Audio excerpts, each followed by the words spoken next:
Hi friends, I'm Sonia. Welcome to my channel Simple Yet Very Creative. ഈ വീഡിയോയിൽ chain സ്റ്റിച്ചിന്റെ വേരിയേഷനായ whipped chain stitch എങ്ങനെ ചെയ്യാമെന്നാണ് share ചെയ്യുന്നത്. Previous വീഡിയോയും ചെയിൻ സ്റ്റിച്ചിന്റെ വേരിയേഷനെ കുറിച്ചിട്ടുള്ളതായിരുന്നു. ലിങ്ക് ഡിസ്ക്രിപ്ഷനിൽ മെൻഷൻ ചെയ്തിട്ടുണ്ട്. വിപ്ഡ് ചെയിൻ സ്റ്റിച്ച് എങ്ങനെ ചെയ്യാൻ നോക്കാം. ഇതിനായിട്ട് 2 കോൺട്രാസ്റ്റ് കളർ ത്രെഡാണ് ഉപയോഗിച്ചിരിക്കുന്നത്. രണ്ടും 6 നൂലാണ് ഇവിടെ എടുത്തിരിക്കുന്നത്. ആദ്യം ഒരു ലൈനിൽ സിമ്പിൾ ചെയിൻ സ്റ്റിച്ച് ചെയ്ത് കംപ്ലീറ്റ് ചെയ്യുക.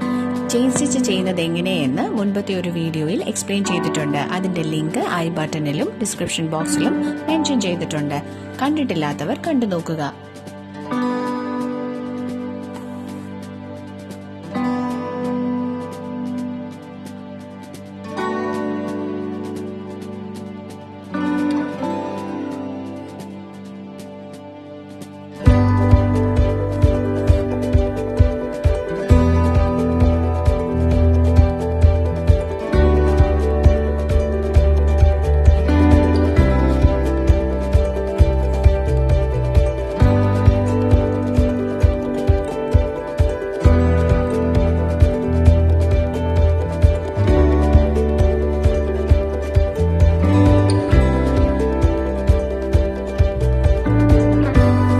ചെയ്തതിനു ശേഷം ഒരു കോൺട്രാസ്റ്റ് കളർ ത്രെഡ് എടുത്ത് വീഡിയോയിൽ കാണിച്ചിരിക്കുന്നത് പോലെ നീഡിൽ ചെയിൻ സ്റ്റിച്ച് ചെയ്തിരിക്കുന്ന തൊട്ടു മുകളിൽ ഫാബ്രിക്കിലൂടെ എടുക്കുക. ഇനി നീഡിൽ ഓരോ ചെയിൻ സ്റ്റിച്ചിന്റെയും അകത്തുകൂടെ പാസ് ചെയ്യുക.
Any clarification, please write in the comment section and press the like button to this video if this was useful. Thanks for watching.